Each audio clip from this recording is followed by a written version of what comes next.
Friday, November 22nd, 1963. At 12:31 p.m., the presidential motorcade moves into Dealey Plaza, past the Texas School Book Depository building. It appears as though something has happened in the motorcade route. There has been shooting. The president's car is now going past me, traveling at a very high rate of speed. You see Mrs. Kennedy's pink suit. There's a Secret Service man, spread eagle, over the top of the car. It was the murder of the century. The President of the United States is dead. As the nation goes into shock, police surround the school book depository. A rifle is found on the 6th floor, and 80 minutes after the assassination, police arrest this man. Full name is Lee Harvey Oswald, O-S-W-A-L-D. Oswald is an ex-Marine who has returned to America after a 2-year defection to Russia.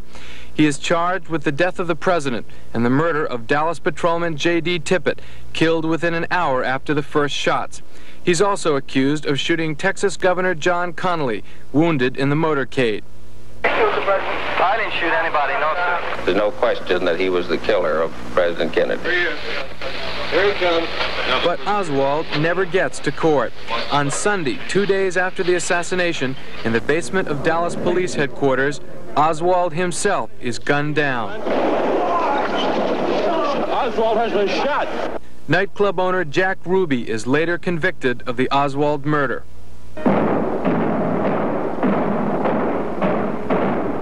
5 days after the president's funeral, the Warren Commission is set up to investigate what happened and why. A year later, the commission issues its 26-volume report. Two of its chief investigators are Arlen Specter, now a U.S. Senator, and David Bellin, a lawyer from Iowa. Any thorough objective analysis of all of the evidence has to lead anyone to the same conclusion that Lee Harvey Oswald was the lone gunman who killed President Kennedy, who killed Officer Tippit, who wounded Governor Connally. There was no domestic conspiracy. Jack Ruby was in no way conspiratorially involved. In a poll taken just after the Warren report came out, only 31% of the public believed in a conspiracy. The evidence shows that all of the bullets came from the rear and above. The whole bullet found on the stretcher believed to be Connally's came from the Mannlicher Carsano, which bore a palm print from Oswald and was proved to have been bought by Oswald from a Chicago mail-order store. A key piece of evidence was this photograph, which purportedly showed Oswald holding the murder weapon. We know that Oswald had possession of that rifle because we have him photographed with it, and we have his wife saying that it was, quote, faithful rifle of Lee Oswald. The evidence that Oswald had killed the president from this 6th-floor window seemed overwhelming. But by 1965, a small but angry group of critics began to argue that the Warren Commission was wrong. It was just a sham commission that was set up to satisfy public opinion. The point is that there were two shooters. It was a conspiracy. It was a cover-up. The charge that there was more than one gunman was based on a criticism of the single bullet theory. The single bullet theory basically was the theory that the first bullet that struck President Kennedy in the back of the neck exited from the front of his neck and struck Governor Connally.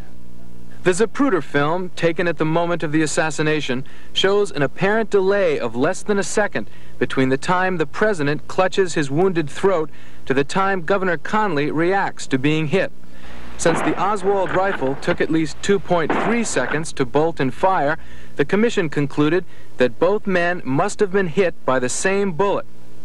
If you do not have a single bullet theory, it is physically impossible for there to have been one assassin. And the critics of the Warren Commission said that the single bullet theory was wrong for several reasons. First, the bullet that caused the wounds in both men appeared to be almost undamaged. Second, Governor Connally was still holding his Stetson hat at a time the Warren Commission said the single bullet had broken his wrist. Even the governor said that there had been 2 shots. That the first shot that was fired hit the president. The second shot that was fired hit me. And a member of the Warren Commission also had doubts. I could not convince myself that the same bullet struck both of them, although had experts who said it could. A year after the Warren Report, the critics began publishing their theories, and the public mood began to change. That the American public was ready. They'd just been eaten away and just kept feeling something was wrong and something was wrong. By 1967, 2/3 of the public believed in some form of conspiracy, an increase of 35% within 4 years. Even Life magazine, which had first backed the commission, called for a new investigation.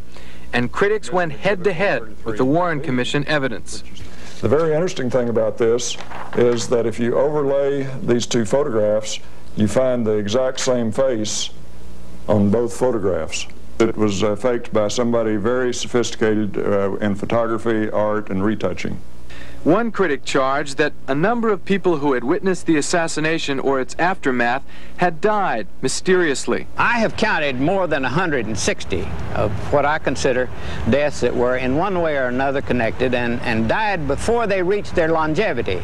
It is a vivid example of how a small group of assassination sensationalists could mislead the American public into falsely believing that Oswald was not the lone gunman that killed the president and Officer Tippit.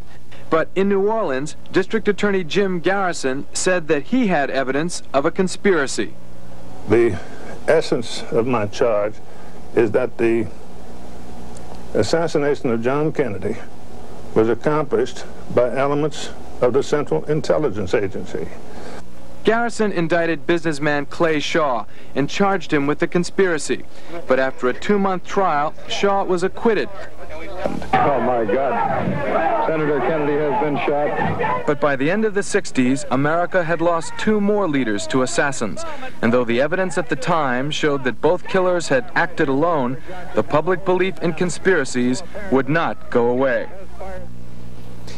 And now the second part of Nightline correspondent Peter Lance's report on theories concerning the Kennedy assassination. In part 2 of his report, Lance looks at how events that happened long after President Kennedy's death have helped to keep the question of conspiracy alive. May 1972. Presidential candidate George Wallace was shot and crippled for life by Arthur D. Bremer, an itinerant worker. Bremer admitted he was acting alone. Then, in Washington, something happened that gave new meaning to the word conspiracy. On June 17, 1972, burglars broke into the Democratic National Committee headquarters here at Watergate. While the incident had absolutely nothing to do with the death of President Kennedy, the break-in and its aftermath gave Americans new reasons for mistrusting their highest leaders. Following the Watergate exposure, I think it became clear that the American people were developing less faith in the functions of government, and that seemed to open a whole new page in the investigation of the Kennedy assassination.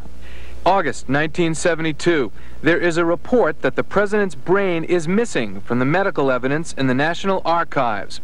January 1973. A 1960 memo is discovered in which FBI Director J. Edgar Hoover warns that the man named Oswald, who returned from Russia, may be an imposter.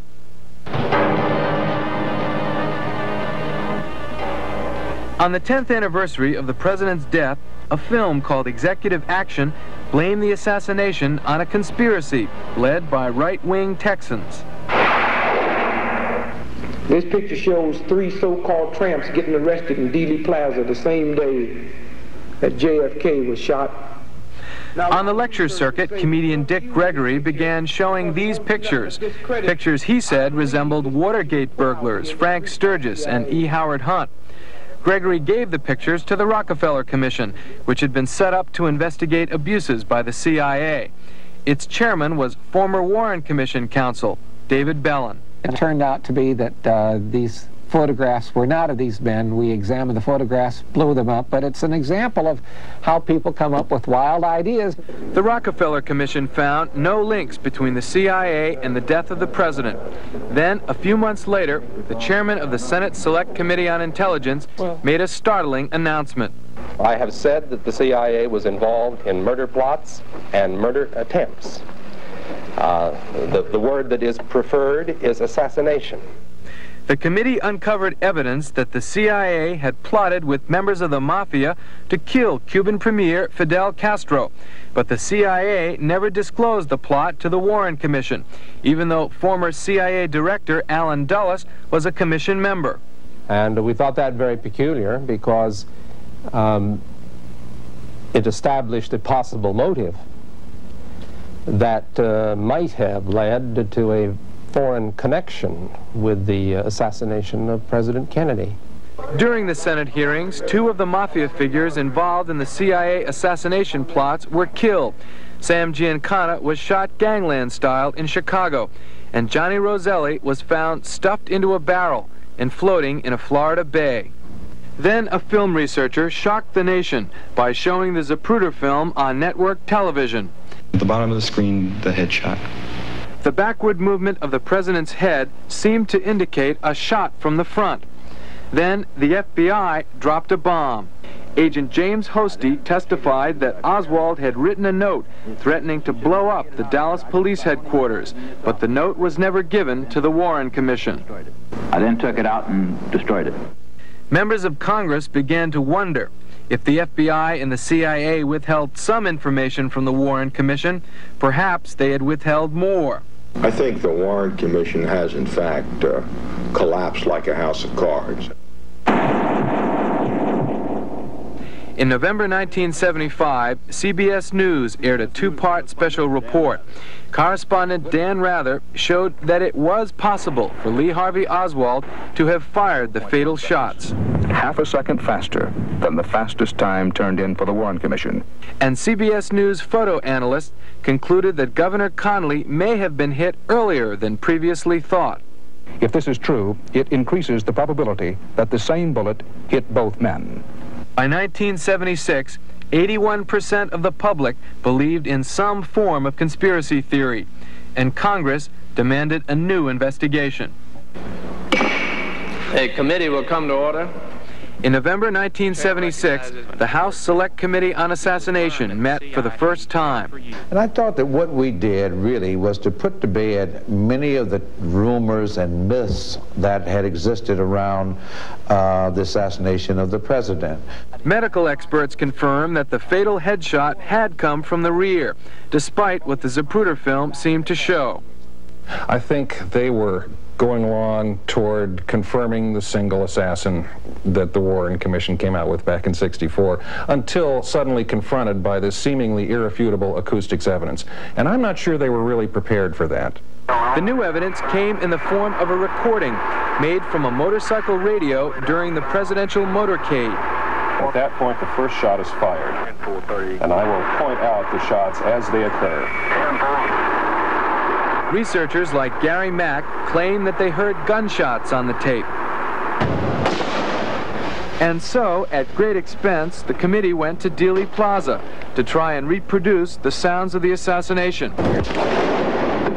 Then, as the committee prepared to adjourn, acoustic experts made an extraordinary announcement. There's an overall probability of 95% or better that there were 4 shots fired in Dealey Plaza. And 4 shots meant that Oswald had not acted alone. From a tape alone, concluding that there was a conspiracy is the biggest bunch of nonsense and hot air. Later, a panel of the National Research Council analyzed the tape. We proved, first of all, beyond any doubt, that the time at which these suspicious sounds were recorded was more than a minute past the actual assassination. I think the House Assassination Committee accomplished one thing. It showed the American people that we'll probably never get the truth. Just this week, a poll by ABC News found that 80% of the public still believes in a conspiracy to kill the president. We may never know the full story behind the death of President Kennedy, but one thing is clear. America lost more than a president that day in Dallas. America lost its innocence as well. This is Peter Lance for Nightline at Arlington National Cemetery.